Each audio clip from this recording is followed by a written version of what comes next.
नमस्कार, आदाब, सत श्री अकाल, जय भीम, जोहार। मेरा नाम है नवीन कुमार। हिजाब और नकाब पर बहुत तमाशा इस देश में हो चुका है। आने वाले दिनों में और होंगे, क्योंकि यह खास राजनीतिक धारा को बुर्के से आजादी में लोकतंत्र की आजादी नजर आ रही है। वो निश्चित तौर पर मुसलमान विरोधी हैं, लेकिन जो लोग हिजाब के खिलाफ कटार उठाए घूम रहे हैं, वो जरा अपना भी इतिहास देख लें।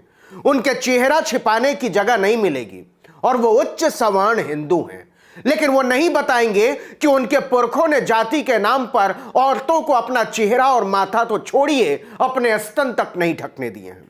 आपको यह बात अजीब लग सकती है, हैरानी हो सकती है, लेकिन हिजाब की खिलाफत करने वालों के पुरखों ने दलितों को कमर के ऊपर कपड़ा नहीं पहनने दिया है। अगर कोई औरत यह गुस्ताखी कर देती थी तो सरेआम उसका ब्लाउज फाड़ दिया करते थे, और यह उनका अधिकार था, कानूनी अधिकार। इसके विरोध में एक दलित औरत ने अपने दोनों छातियां काटकर अफसरों के सामने पेश कर दिया था। रोंगटे खड़े हो जाते हैं यह सुनकर, लेकिन जो सच है वो सच है, और यह कोई बहुत पुरानी बात नहीं है। 17वीं शताब्दी में दक्षिण के त्रावणकोर राज्य का एक प्रतापी हिंदू राजा हुआ करता था, मार्तंड वर्मा। उसने दलित और पिछड़ी जाति की औरतों पर ब्रेस्ट टैक्स लगा दिया था, यानी स्तन कर। उसने कानून बना दिया था कि निचली जाति की महिलाएं सिर्फ कमर तक कपड़ा पहन सकती हैं। उसके हिंदुत्व के घिनौनेपन की हद यह थी कि अफसर और ऊंची जाति के लोगों के सामने से जब दलित और पिछड़ी जाति की औरतें गुजरती थीं तो उन्हें अपना स्तन खुला रखना पड़ता था, और अगर महिलाएं छाती ढकना चाहें तो उन्हें इसके बदले ब्रेस्ट टैक्स देना पड़ता था। इसमें भी दो नियम थे। यह टैक्स भी आकार के हिसाब से तय होता था। इस टैक्स को मूलाक्रम कर कहते थे। नादर वर्ग की महिलाओं ने कपड़े से सीना ढका तो हिंदुत्व धड़कने लगता था। इसकी खबर फौरन राजपुरोहित तक पहुंच जाती थी। पंडित हिंदुत्व को बचाने के लिए बेचैन हो जाते थे। पुरोहित एक लंबी लाठी लेकर निकलता था, जिसके सिरे पर एक चाकू बंधी होती थी, और वो उसी से औरतों के ब्लाउज खींचकर फाड़ देता था। इसके बाद उस फटे हुए ब्लाउज को पेड़ पर टांग दिया जाता था, जिससे कोई और औरत आगे से अपने स्तन ढकने की गुस्ताखी न करे। हिजाब के खिलाफ वही लोग एक बार फिर से लाठी और कटार लेकर निकले हुए हैं। उनके क्रूर चेहरों को पहचानिए कि संस्कृति और सभ्यता के नाम पर वो देश को कहां ले जाना चाहते हैं। कमर से ऊपर कपड़े न पहनने का कानून केवल दलित जातियों की औरतों के लिए नहीं था, दलित पुरुषों के लिए भी था। कमर से ऊपर कपड़ा पहनने के लिए दलितों को टैक्स भरना पड़ता था, और तो और निचली जाति के लोगों को सिर उठाकर चलने के लिए भी टैक्स देना पड़ता था, वरना उन्हें हमेशा अपनी निगाहें ऐसे नीची रखनी पड़ती थी। लेकिन एक दलित औरत थी जिसने इस प्रथा के खिलाफ ऐसी बगावत की जिसकी सदियां कर्जदार रहेंगी, और यह बात केवल 200 साल पुरानी है। नादर जाति की उस महिला का नाम था नांगेली। उसने ऐलान किया कि वह स्तन भी ढकेगी, सिर उठाकर भी चलेगी, और इसके लिए टैक्स भी नहीं देगी। इसने इलाके के पंडितों और क्षत्रियों को आक्रोश से भर दिया। आधुनिकता के नाम पर हिजाब और पर्दे के दूसरे तरीकों के खिलाफ मोर्चा खोलने वाले जरा ध्यान से सुने इसको। नांगेली की बगावत की खबर अफसरों तक पहुंची। वो उसके गांव चेरथला पहुंचे। नांगेली के पति चिरकुंडन ने भी कह दिया कि वो अपनी पत्नी के स्तन ढकने और सिर उठाकर चलने के एवज में कोई टैक्स नहीं देंगे। बात राजा तक पहुंची। राजा ने इस बार बड़े अफसरों को चरथला भेजा और साथ में सिपाहियों का दस्ता। पूरा गांव यह देखने के लिए जमा हो गया था कि नांगेली और चिरकुंडन अब क्या करते हैं। गांव के चौपाल पर दोनों को हाजिर होने के लिए कहा गया। नांगेली अपना स्तन ढक कर पहुंची, चिरकुंडन भी सिर उठाकर पहुंचे। अफसरों ने कहा कि ब्रेस्ट टैक्स तो देना पड़ेगा, हमारे हिंदू हृदय सम्राट का आदेश है। नांगेली ने कहा, अगर ऐसी बात है तो फिर मैं लाती हूं टैक्स। नांगेली अपनी झोपड़ी में गई और थोड़ी देर बाद वो बाहर आई तो वहां खड़े लोगों का चेहरा सफेद पड़ गया। नांगेली केले के पत्ते पर अपना कटा हुआ स्तन लेकर खड़ी थी। उसके बदन से खून का फव्वारा छूट रहा था। नांगेली जमीन पर गिर पड़ी और उसकी जान चली गई।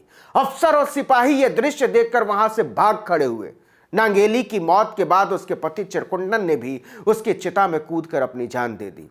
इसके खिलाफ दलितों ने विद्रोह कर दिया। औरतों ने नांगेली की शहादत के सम्मान में अपने स्तन ढकने शुरू कर दिए, सिर उठाकर चलना शुरू कर दिया और इसके एवज में टैक्स भरने से इनकार कर दिया। नतीजा त्रावणकोर के राजा को ऐलान करना पड़ा कि नादर जाति की महिलाएं बिना टैक्स के भी कमर के ऊपर कपड़े पहन सकती हैं। इसके बाद तो एजवा, शेनार, शनारस और दूसरी दलित जातियों ने भी विद्रोह कर दिया।